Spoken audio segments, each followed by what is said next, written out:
Pablo Picasso, l'homme qui a peint Guernica et dessiné la Colombe de la Paix, reste 50 ans après sa mort le peintre le plus connu au monde. Aujourd'hui, son nom est synonyme d'artiste absolu. Comment est-il devenu cette icône du XXe siècle? Une partie de la réponse se trouve dans l'image magnifiée de ce peintre face au chaos du monde. Impliqué pendant la guerre d'Espagne, menacé sous l'occupation, glorifié à la libération, starisé pendant la guerre froide.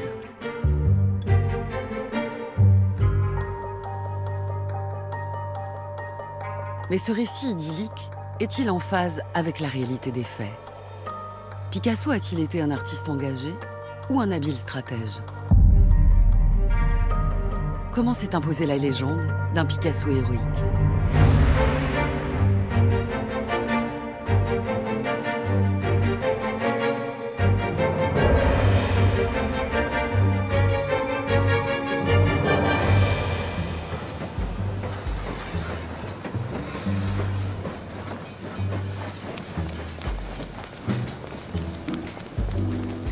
Né en Espagne à Malaga, Pablo Picasso débarque à Paris au début du XXe siècle. Attiré par la capitale des arts, il s'y installe de manière stratégique à l'âge de 23 ans. Tout d'abord peintre de facture classique, il bouleverse dès 1907 l'histoire de l'art avec Les Demoiselles d'Avignon, œuvre fondatrice de la révolution cubiste. Ce coup de génie lui ouvre les portes des plus grandes galeries de Paris, Berlin, Londres ou New York. Sa cote s'envole rapidement et il devient un peintre riche et célèbre dans les milieux de l'art.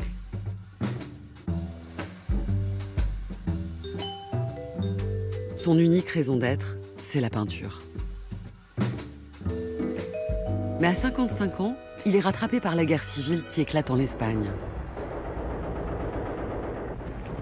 En 1936, le gouvernement républicain se bat contre le putsch du général Franco. Si le peintre a toujours penché à gauche, il n'a jamais été un artiste engagé politiquement et va mettre du temps à réagir. Quand la République espagnole est proclamée, Picasso ne réagit pas. Picasso a toujours eu la réputation d'être apolitique. Et même quand Franco soulève une partie de l'armée avec le soutien d'autres soldats, Picasso est choqué, mais il part avec Éluard sur la Côte d'Azur dans son Hispano Suiza.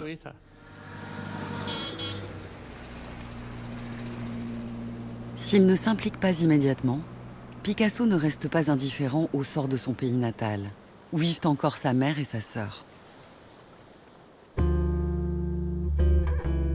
Signe de son ralliement aux Républicains, il accepte la commande d'une fresque pour le pavillon espagnol de l'exposition universelle de 1937 à Paris. Mais l'artiste n'aime pas les commandes. Elles brident son imaginaire. En mal d'inspiration, il repousse chaque jour la tâche. Il est vrai que Picasso n'était pas habitué à travailler sur commande et il ne s'intéressait pas vraiment à la peinture d'histoire. De quoi avait-il besoin? Comme toujours d'un stimulus, quelque chose qui le frappe comme un éclair. Le bombardement de Guernica. Le 26 avril 1937, en appui des forces franquistes, 57 avions de combat d'une escadrille germano-italienne pilonnent la petite ville basque de Guernica.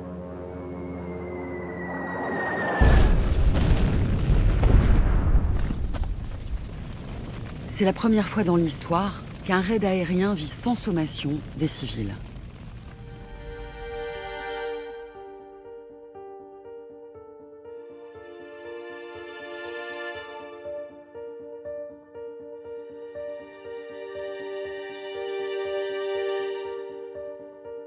C'est aussi une des premières guerres modernes couvertes par autant de photoreporters.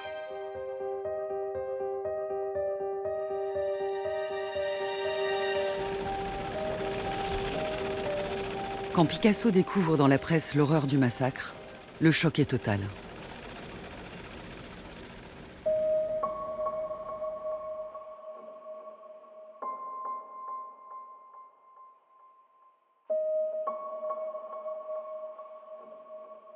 Picasso était un grand lecteur de journaux. On dit souvent que Picasso, c'est un œil, et donc en fait, il fait son miel de tout ce qu'il peut voir. Il va s'interroger sur la bonne façon pour un peintre de traduire l'événement. Il considère que si la photographie est meilleure que la peinture pour documenter le fait historique, la peinture pourrait l'emporter sur la photographie en donnant un sens plus universel, plus efficace. De manière très nette, pour Picasso, la peinture est au-dessus de tout.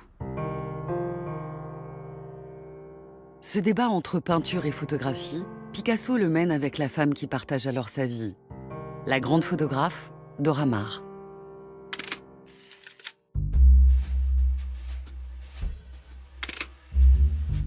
Il est subjugué par cette femme, libre et audacieuse.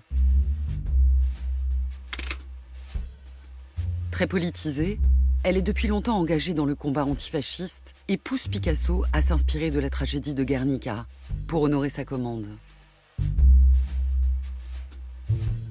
Elle était proche d'un groupe militant au sein du mouvement surréaliste, une gauche libre mais extrême. Elle maintenait Picasso dans un cadre idéologique. C'était très important parce qu'il avait toujours tendance à s'échapper, à partir s'amuser et profiter de la vie. Elle le maintenait en place.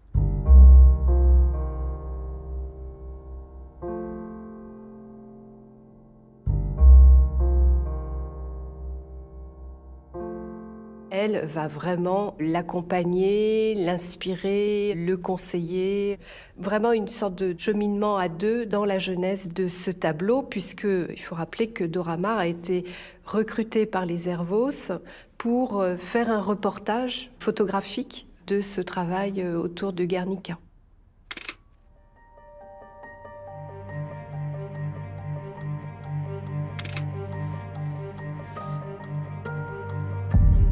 La lutte espagnole est le combat de la réaction contre les peuples, contre la liberté. Dans les panneaux sur lesquels je travaille, que j'intitulerai Guernica, et dans toutes mes œuvres d'art récentes, j'exprime clairement ma haine de la caste militaire qui a fait sombrer l'Espagne dans sa notion de douleur et de mort. La composition est éclairée par un soleil en forme d'œil. C'est l'œil à la fois du peintre, du créateur, mais c'est aussi une sorte d'œil du panopticon, qui est une sorte de vision terrifiante de ce que serait cette arrivée par les airs de l'aviation. Et c'est une scène de massacre où s'enchevêtrent les corps de figures féminines qui sont représentées en train de pleurer ou de protéger un enfant. C'est une image sombre, une image de ténèbres, une image presque religieuse, centrée sur la souffrance. On a l'impression que, comme le dit Brassailles, le réel se déchire, qu'on est passé dans un autre monde. La guerre a changé d'échelle. On détruit massivement les populations civiles. Eh bien, la peinture de Picasso change d'échelle.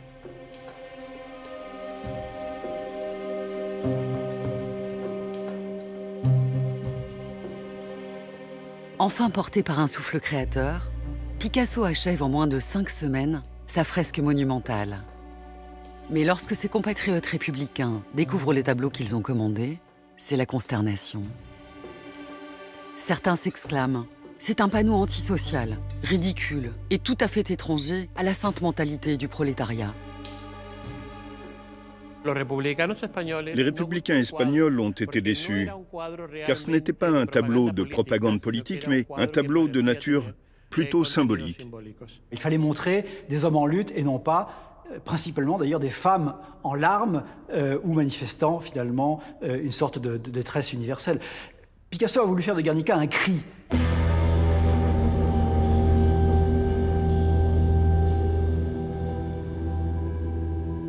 Ces œuvres ont été parfois difficiles à lire, je dirais, par les contemporains de ses peintures. Son langage a une telle force qu'il s'est imposé. Le paradoxe, c'est qu'aujourd'hui, Picasso est le peintre le plus célèbre au monde et sans doute le mieux compris au monde. C'est-à-dire que Guernica, c'est la reproduction de l'œuvre que vous trouverez dans tous les pays opprimés, c'est-à-dire tous les milieux sociaux défavorisés ou impliqués dans une lutte politique. Vous pouvez être sûr qu'il vous trouverez une reproduction de Guernica.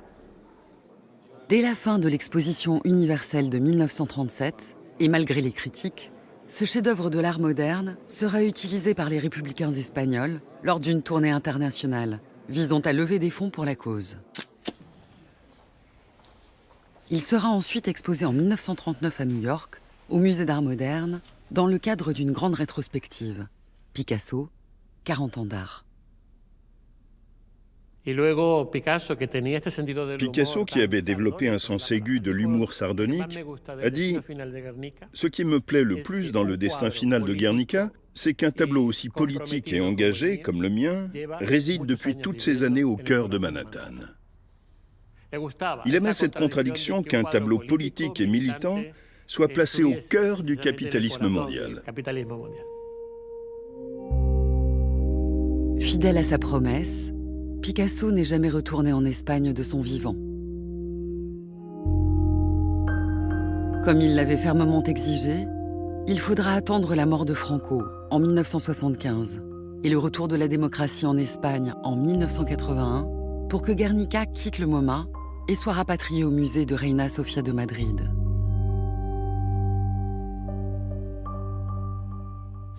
La France se dresse unanime en se joignant à la Pologne. La France défend donc ses propres libertés. Le 3 septembre 1939, la France entre en guerre contre l'Allemagne. Les Français rejoignent leur corps pour abattre la plus effroyable des tyrannies qu'ils prennent les armes. Craignant un bombardement de la capitale, le premier réflexe de Picasso est de partir. Il décide alors de se réfugier dans la ville de Royan. Au volant de son Hispano Suiza, il roule de nuit, en compagnie de Dora Maar et de son secrétaire Jaime Sabartés, pour atteindre la ville balnéaire au petit matin.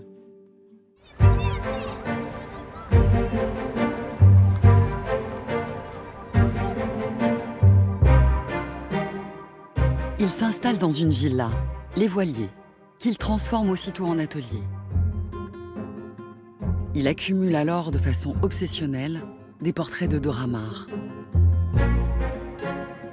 Il distord son corps et son visage. Déformée, exorbitée, elle est la femme qui pleure.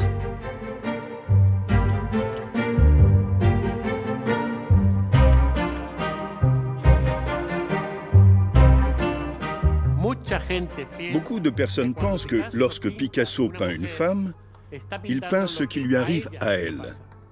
Non, Picasso peint ce qui lui arrive à lui. Il peint ce qu'il ressent par rapport à une situation politique, sociale, économique très mouvementée.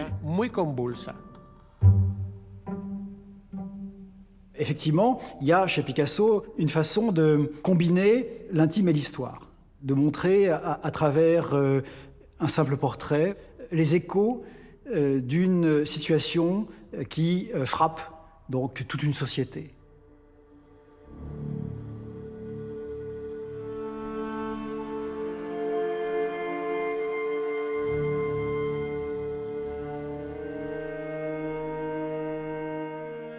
Pablo Picasso continue à peindre inlassablement des toiles de plus en plus angoissantes face à la montée du fascisme dans toute l'Europe.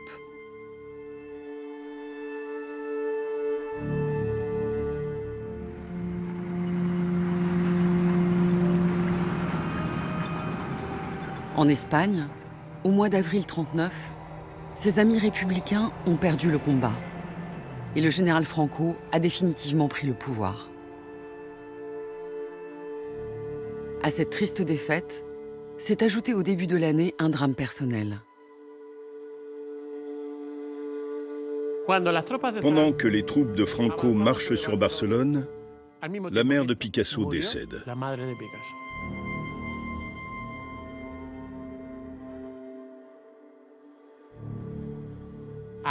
L'artiste déclare alors, sur un plan quasiment métaphysique, « Je n'ai pas de patrie. Je n'en ai pas. J'ai perdu en même temps ma mère et ma patrie. Qui suis-je? Je suis un exilé. Désormais, je vais repenser ma vie. J'ai dû quitter l'Espagne parce qu'il n'y avait pas de place pour l'art tel que je l'aimais. Telle a toujours été ma condition. Tout ce qui m'arrive sur le plan privé est politique. » Le 25 août 1940, face à l'avancée des troupes allemandes, Picasso décide de quitter Royan pour Paris. Quand il revient dans la capitale, elle est désormais occupée par les nazis.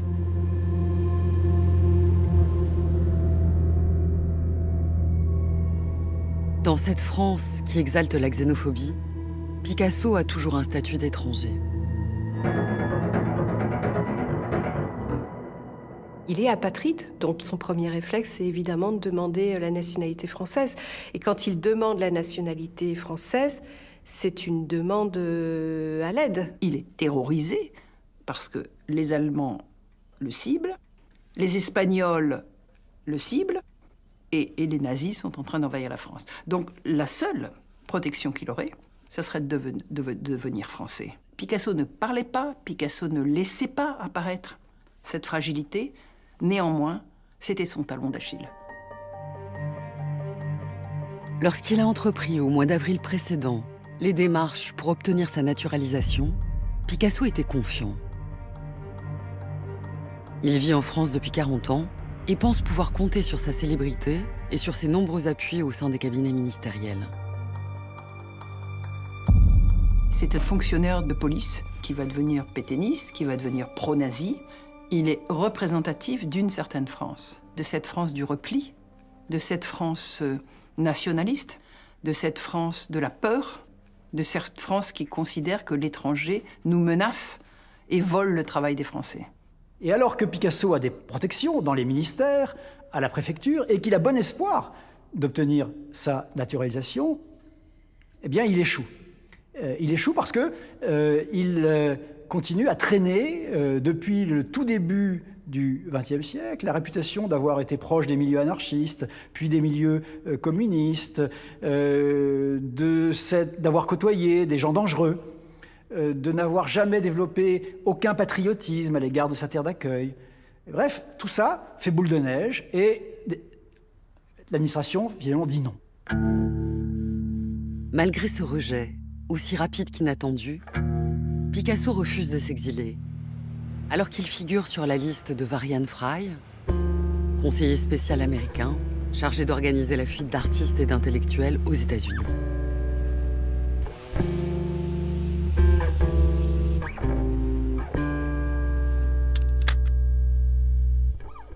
Ce sera le cas d'André Breton, Piet Mondrian, Max Ernst, Fernand Léger, et également de son galeriste, Paul Rosenberg.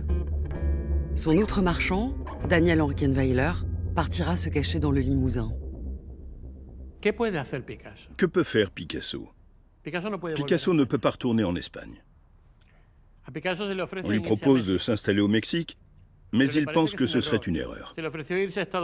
On lui a proposé d'aller s'installer aux États-Unis, mais il ne voulait pas. Il ne voulait pas redémarrer quelque chose loin de là où il vivait. Que pouvait-il faire? Rester dans la France occupée. Effectivement, ça a été vu comme une sorte d'anomalie puisque la plupart avaient quitté la capitale. Mon interprétation, c'est que vraiment, il voulait être près de ses tableaux. C'est évident qu'il y a une forme d'attachement viscéral à son œuvre. Picasso, sa raison de vivre, c'est sa peinture. S'il ne veut en aucun cas s'éloigner de ses œuvres, c'est que le peintre garde le souvenir prégnant d'un épisode dramatique.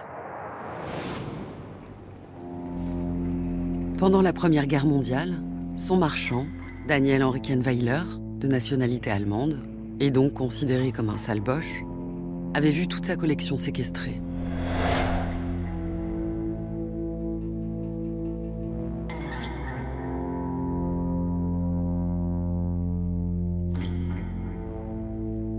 On sous-estime le traumatisme que ça a été pour Picasso de voir toutes ses œuvres cubistes totalement mises au rabais pendant les saisies des galeries de Kahnweiler. Et là, Picasso sent que c'est un peu la même chose qui recommence.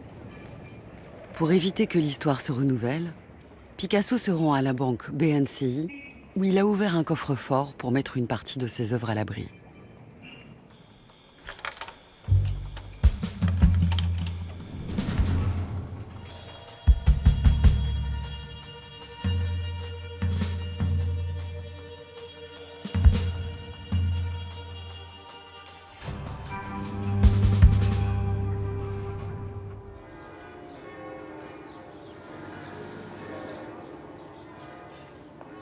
Picasso vit alors dans son nouvel atelier, situé près de la cathédrale Notre-Dame, dans la rue des Grands Augustins.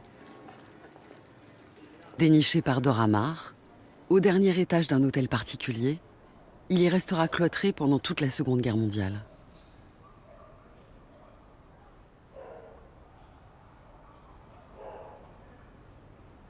Il y a une immense cour, vieille cour du XVIe siècle. Ça se passait en hauteur, il fallait monter, c'était un peu difficile. Et il y avait plusieurs étages, plusieurs salles, plusieurs chambres. Dans la salle de bain, il faisait ses sculptures. Il travaillait la nuit quand il n'y avait pas de bruit, rien, et il se réveillait vers 10h, 11h du matin.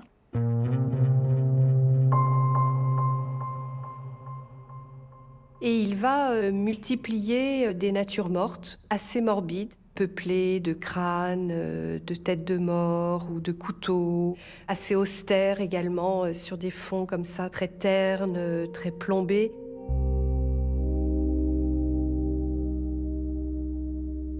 Assez épurés, puisqu'il y a souvent très peu d'objets.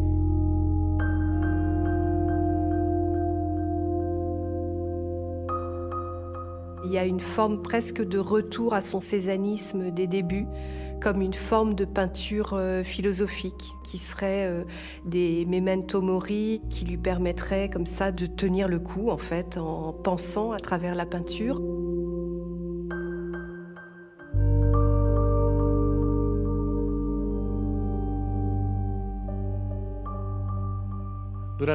Pendant l'occupation, Picasso a peint entre 2000 et 3000 tableaux. Il a dit « Un jour, les historiens découvriront que dans tous ces tableaux, même si cela n'apparaît pas au premier regard, la guerre est bien présente. »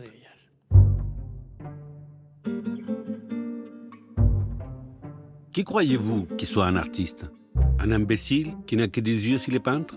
Des oreilles s'il est musicien? S'il est boxeur, seulement des muscles? Bien au contraire, il est en même temps un être politique constamment en éveil devant les déchirants, ardents et doux événements du monde. Une des productions tout à fait typiques de Picasso pendant l'occupation, ce sont ses dessins sur papier journaux. C'est très étonnant. Il a souvent dit que peindre pour lui était comme tenir un journal. Il va à la fois s'afficher comme lisant finalement le journal officiel, Paris Soir, qui est le journal des collaborateurs, et évidemment le détourner et même le souiller. Quand on voit les dessins qui sont assez empâtés, c'est presque de l'ordre du graffiti à la Brassailles, c'est-à-dire que ce graffiti est là pour porter sa marque, détourner, dire quelque chose par rapport à l'occupation. Frappée directement par les effets du blocus, la population française connaît aujourd'hui toutes les restrictions. L'occupation, c'est aussi le temps de la pénurie et des tickets de rationnement. Mais Picasso subit beaucoup moins que d'autres les pénuries alimentaires. Très riche, il a construit sa fortune par la vente de ses tableaux avant la guerre. Et grâce à cette aisance financière, il accède facilement au marché noir et réduit à peine son train de vie.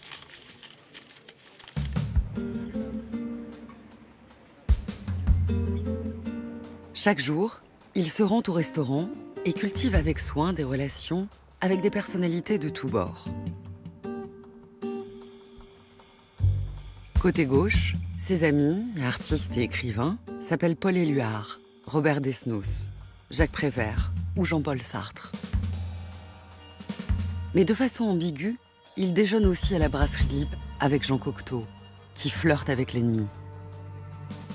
Cette proximité de l'écrivain avec l'occupant garantit à Picasso une forme de protection.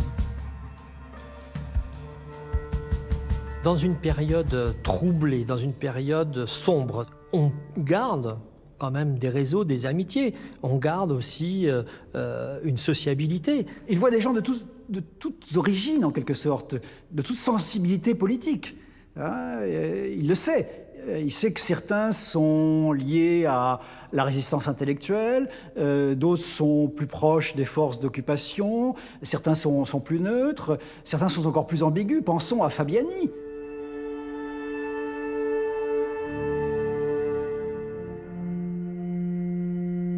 Fabiani, marchand d'art, vend des œuvres aux origines douteuses. On sait qu'il a fait des affaires un peu obscures. Picasso sait peut-être que Martin Fabiani est un personnage douteux. Pour autant, eh bien, il continue à travailler avec lui.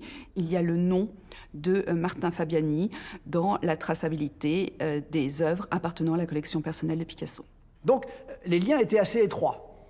On aimerait mieux les comprendre, mieux les qualifier aujourd'hui, mais ils ont existé. Et Fabiani sera poursuivi, condamné, épuré à la libération. Et je pense que Picasso, à ce moment-là, s'est sans doute reproché d'avoir entretenu d'aussi bonnes relations avec ce marchand véreux. À partir de 1942, dans le Paris allemand quadrillé par les nazis, le pillage et la mainmise sur le patrimoine français artistique s'accentuent.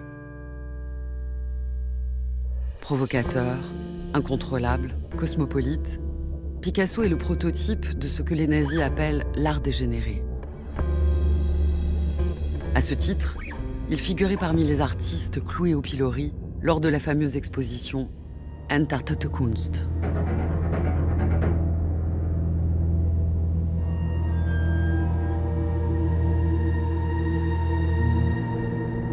Inaugurée par Hitler en 1937 à Munich, elle regroupait près de 650 œuvres décrochées des musées allemands pour être exhibées comme les symptômes d'un art décadent.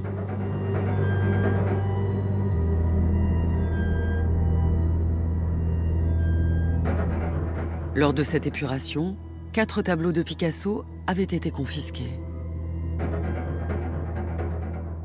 La figure de Picasso, évidemment, apparaît comme une des figures proues de cet art dégénéré, puisque que ce soit par la déformation cubiste, mais même dans les œuvres assez réalistes de Picasso, il y a une sorte d'attention à la fragilité humaine, à la marginalité. Picasso, c'est le peintre des clowns, c'est le peintre des bohémiens, c'est le peintre des ivrognes, des femmes prostituées. C'est vraiment tout ce que détestent les fascistes, mais c'est tout ce qu'aime Picasso.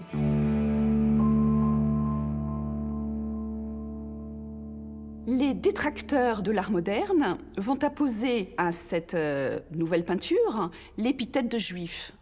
Alors on a dit que Picasso était juif. Alors, ce qui est absolument faux, on sait très bien que Picasso a été baptisé à l'église Santiago à Malaga.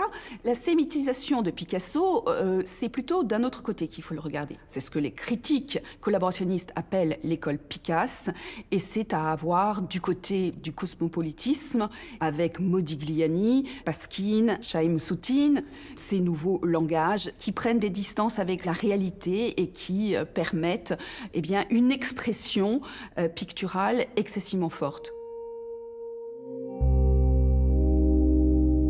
Cette aversion profonde des nazis pour l'art moderne explique l'interdiction d'exposer, tacitement établie par le régime contre Picasso.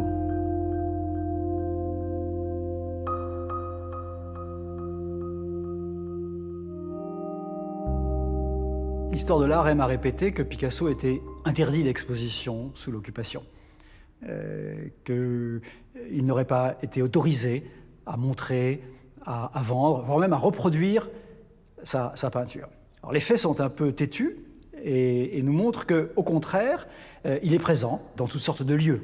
Bert Weil, grande marchande d'art, propose à ses clients quelques dessins. Les expositions de la Galerie Charpentier, très célèbre à l'époque, montrent une œuvre de lui dans une exposition collective. Galerie Louise Léris, on pouvait voir des Picasso, voire même les acquérir. Et donc, même s'il n'est pas omniprésent sur les cimaises, si je veux dire, des galeries ou des musées de l'époque, il n'est pas finalement réduit à une sorte d'invisibilité parce qu'on considérerait que cet Espagnol, finalement antifranquiste, proche des communistes, devrait être réduit au silence. Picasso n'est pas réduit au silence. Il travaille même sans relâche.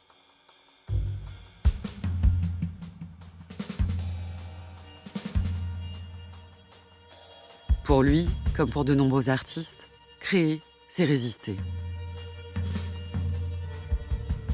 Toute activité artistique sous l'occupation, comme l'a dit Sartre plus tard, était frappée d'ambiguïté.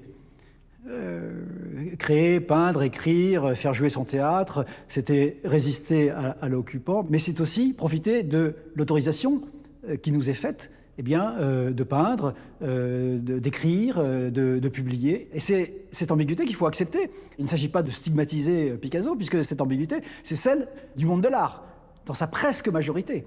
Alors, bien sûr qu'il ne s'est pas compromis, mais il a renoncé à renoncer. D'autres vont préférer le silence. Bref, il ne s'est pas tu.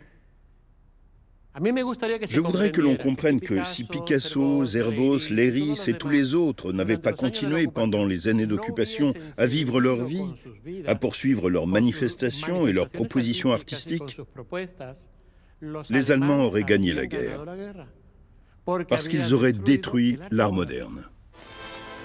Le sculpteur officiel du Reich, Arno Breker. À l'opposé de l'art moderne, l'art, selon les nazis, doit glorifier l'homme arien, sans faille et surpuissant.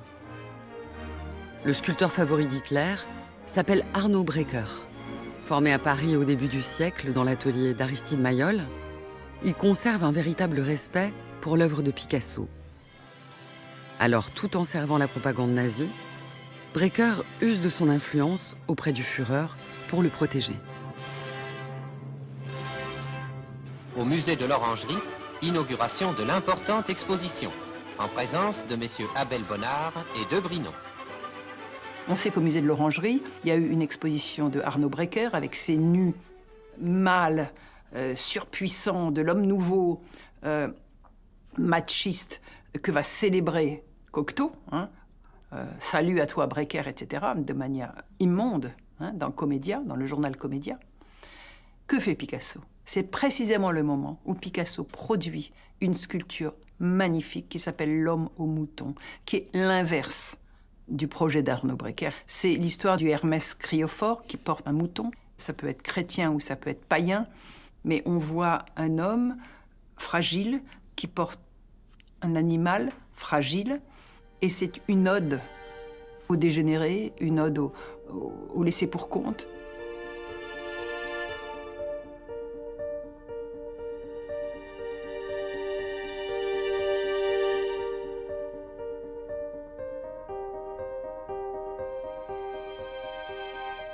Et très vite, cette sculpture a été lue de manière très claire comme une réponse à cet art officiel allemand et comme presque un symbole de la résistance.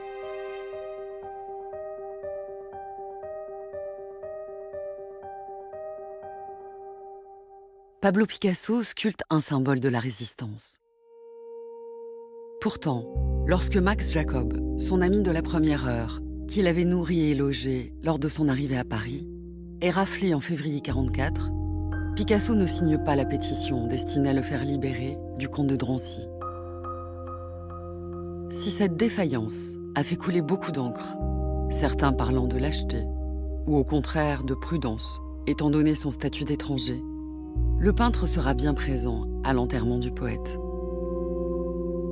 À cette occasion, il aurait dit « Je n'ai pas envie de prendre des risques, mais je ne tiens pas à céder ni à la force, ni à la terreur. » Cette déclaration ambivalente est à l'image de l'attitude de Picasso pendant l'occupation, souvent qualifiée d'attentiste.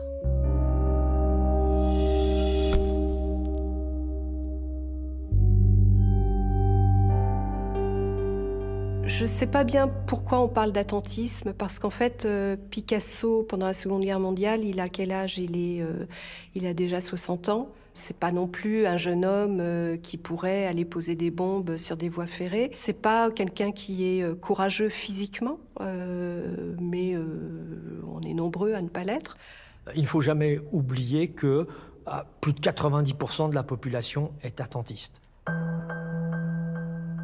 Picasso, il va certes continuer sa galerie d'art, il va vivre au quotidien, tenter comme tout le monde de survivre, parce que c'est plutôt la débrouille qui participe de cette période, mais s'engager, ça voulait dire à tout moment risquer sa vie.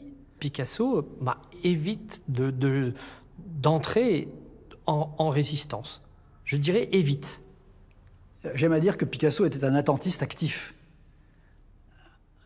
Mais c'est ce que l'on pourrait dire des plus grands artistes de l'époque.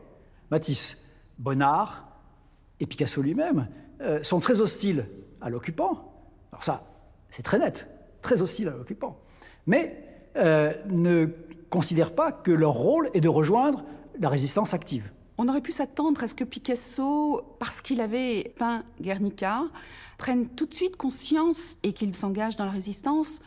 Or, il attend finalement que l'orage passe.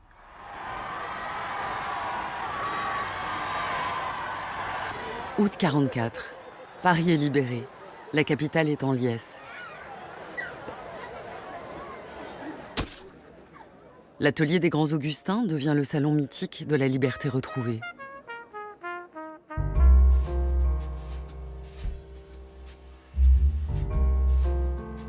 Il ne désemplit pas de GI américains, de soldats anglais et d'une foule d'admirateurs.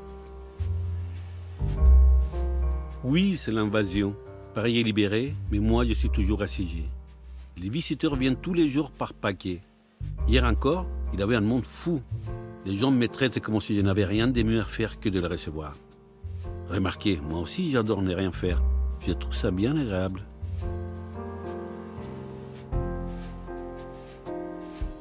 Au cours de ces visites mondaines, le maître du cubisme reçoit également de nombreux journalistes.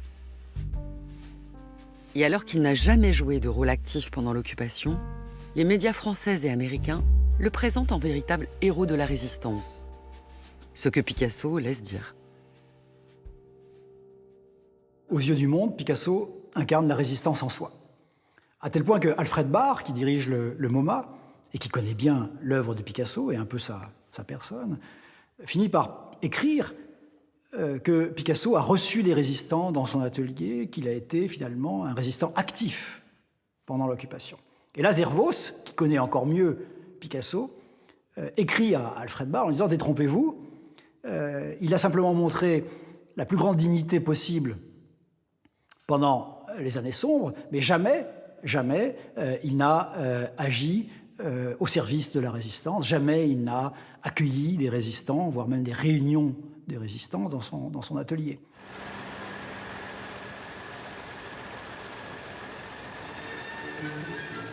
Malgré ce démenti, l'héroïsation de Picasso va encore être amplifiée lorsque le 5 octobre 1944, l'Humanité fait sa une sur l'adhésion du peintre au Parti communiste français. Un coup de théâtre politique.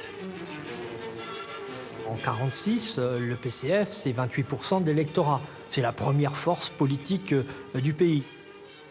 Et l'adhésion est mise en scène par le PCF. Il y a une très belle photographie où on voit Marcel Cachin, donc la figure tutélaire du PCF, puisque c'est lui qui était au congrès de Tours, et puis Jacques Duclos à l'arrière et Picasso au premier plan, les trois au siège du Parti communiste. Il a sans doute conscience, finalement, que ce choix va en étonner plus d'un.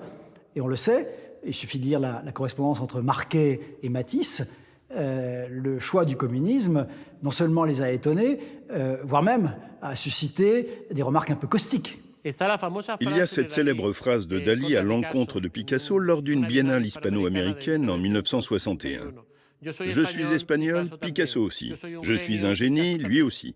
Picasso est communiste, moi non plus. » Il dira, je crois, je suis venu au PC comme on va à la source ou à la fontaine, quelque chose de ce genre. Donc ça veut bien dire qu'il y avait aussi l'idée de se régénérer, de réactivation d'idéaux. Donc il y a quelque chose qui était en lui dans une condamnation des fascismes dans leur pluralité, que ce soit le fascisme italien, le nazisme ou bien sûr le franquisme. On a du mal aujourd'hui à imaginer ce qu'était le Parti communiste au lendemain de la Seconde Guerre mondiale. C'était d'abord un mouvement antifasciste. Picasso, c'est un Espagnol. Il est privé de son pays, qui est occupé par le fascisme, y compris après la Seconde Guerre mondiale. Et il le dit très bien quand il entre au PC. Il rencontre en fait une nouvelle famille.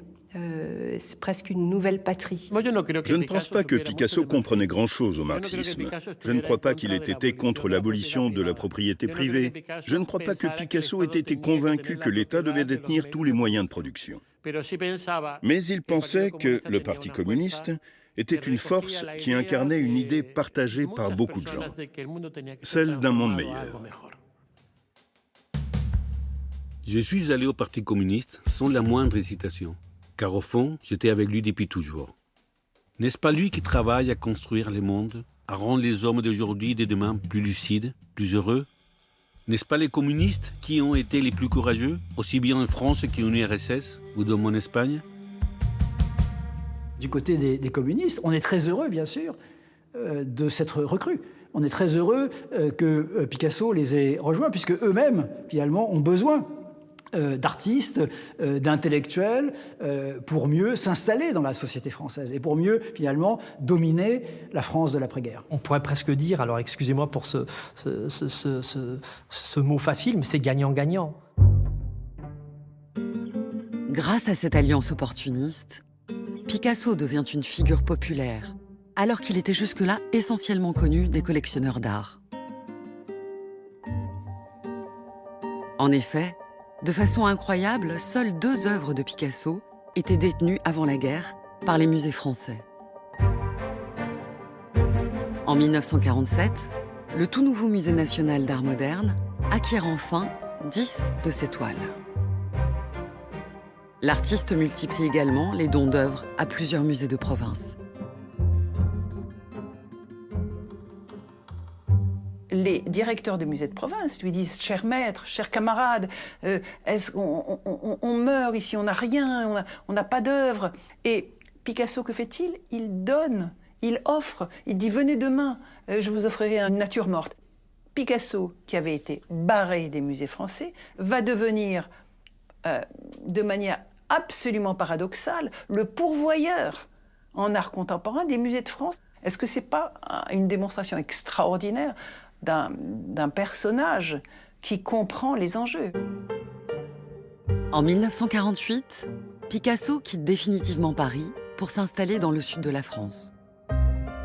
De manière signifiante, il choisit la ville communiste de Vallauris et s'adonne alors à la céramique. On se félicite que Picasso devienne céramiste. On se félicite que Picasso produise des œuvres accessibles au peuple.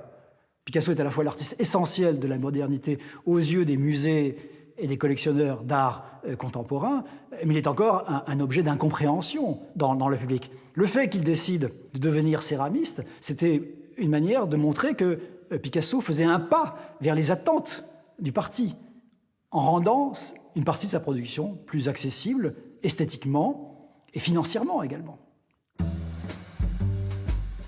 Cette accessibilité va être renforcée par le Parti communiste français, qui va largement diffuser l'œuvre de Picasso à travers sa force de frappe et son maillage territorial.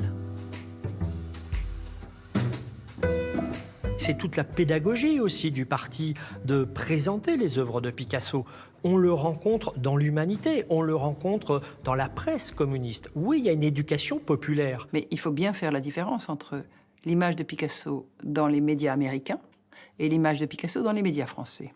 Parce qu'aux États-Unis, Picasso est célébrissime, mais à partir du moment où Picasso devient communiste, Picasso devient dangereux pour les Américains. Au moment où Picasso devient communiste en France, au contraire, il devient sympathique pour les Français.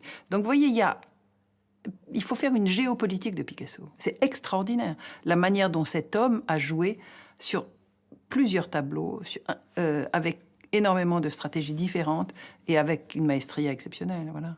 Donc c'est ça, le stratège. Sa popularité va ensuite s'étendre au monde entier, avec la réalisation de la fameuse Colombe, dessin destiné à illustrer le mouvement de la paix contrôlé par le Parti communiste. On va le voir en 1949 adhérer au grand programme de la Pax Sovietica. Il parle en Pologne, on le voit à Sheffield.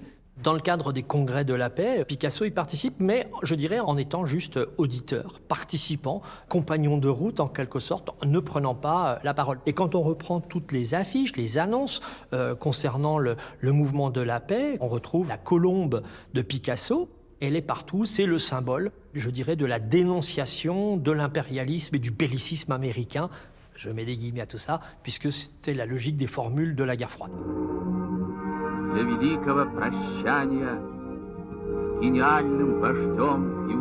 En pleine guerre froide, le monde apprend la mort de Staline, le 5 mars 1953. La nouvelle fait le tour de la planète. Le lendemain, le poète Aragon, directeur des lettres françaises, envoie un télégramme à Picasso. Nous faisons un numéro en hommage à Staline. Stop. Il n'est pas possible que cela se fasse sans toi. Stop. Envoie ce que tu voudras, texte ou dessin. L'artiste dessine alors un portrait de Staline en jeune homme, aux antipodes de l'image officielle du petit père des peuples. Ce choix que fait Picasso est détesté par la nomenclatura du Parti communiste, en disant c'est un crime de lèse-majesté.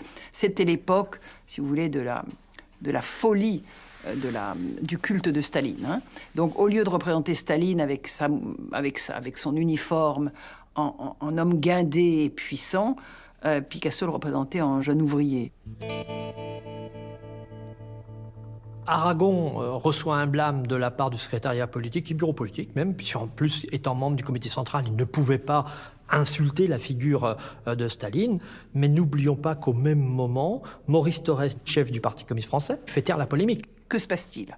Thorez reçoit Picasso, il va l'adouber en annulant tout ce que les officiels du Parti communiste avaient dit contre ce portrait de Staline.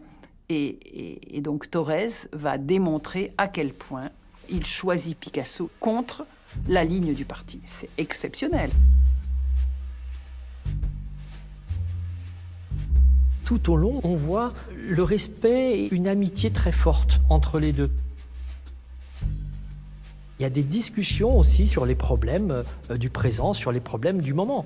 Et parfois, il peut y avoir des petites, comment dirais-je, disputes, comme en 1956. 1956 est une année de bascule pour le monde communiste.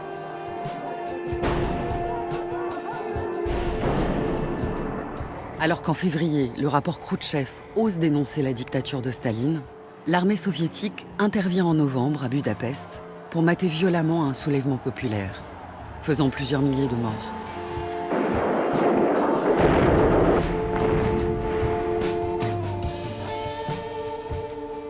C'est la douche froide, c'est la douche écossaise, c'est la stupeur même. De nombreux intellectuels quittent effectivement le PC à ce moment-là. Mais Picasso reste. Il reste même s'il est critique. Hein, il ne faut pas oublier qu'avec d'autres, il publie une tribune dans Le Monde qu'il signe pour dénoncer cette invasion-intervention. Ils sont plusieurs à demander, et Picasso entre autres, un congrès extraordinaire du PCF, ce que refuse totalement Thorez. Et il est clair que Picasso ne va pas jusqu'au bout de la critique. Il est conscient des errements, des violences du régime stalinien. Mais finalement, c'est une sorte de mal nécessaire. Les communistes, souvent l'ont dit. Nous savions tout des goulags, des procès. Mais au fond, c'était peut-être le prix à payer pour l'avènement d'une nouvelle société. Picasso a-t-il partagé ce point de vue? Il s'est peu exprimé pendant la guerre froide. On sait qu'après 1956, il ne s'affichera plus du tout de manière officielle avec le Parti communiste. Mais il garde sa carte. Et ça fait partie, effectivement, de l'ambiguïté du personnage de Picasso. Il s'éloignera progressivement, car Picasso, en politique, n'est pas l'homme des ruptures. Mais il y a peut-être quelque chose qui tient à la fraternité, qui est au cœur de son engagement. C'est un engagement un peu formel qui lui apporte, comme il le disait, une sorte de sécurité presque affective, hein, quand il parle de grande famille. On n'abandonne pas sa famille, on n'abandonne pas ceux qui vous ont accueilli à un moment donné. Dans les années 50, Picasso s'est éclipsé discrètement. Il est parti et ne voulait plus rien savoir. Il disparaît.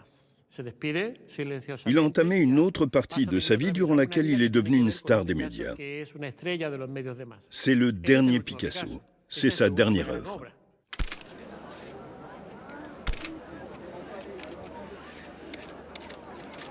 Je dirais que le Picasso vieillissant était un personnage très médiatique. se laissant photographier par les paparazzi, mettant en scène même sa vie personnelle.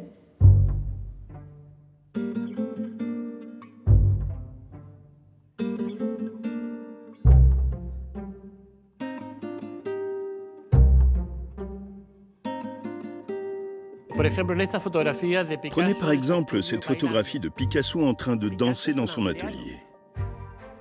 Picasso est un vieil homme qui, en short et torse nu, montrant son corps, a réussi à incarner la créativité, la vitalité, la capacité d'aimer. Ça me semble personnellement bien plus révolutionnaire que le cubisme. Je dis ça en plaisantant. La leçon, c'est qu'entre l'art et la vie, il n'y a pas de distance. C'est merveilleux.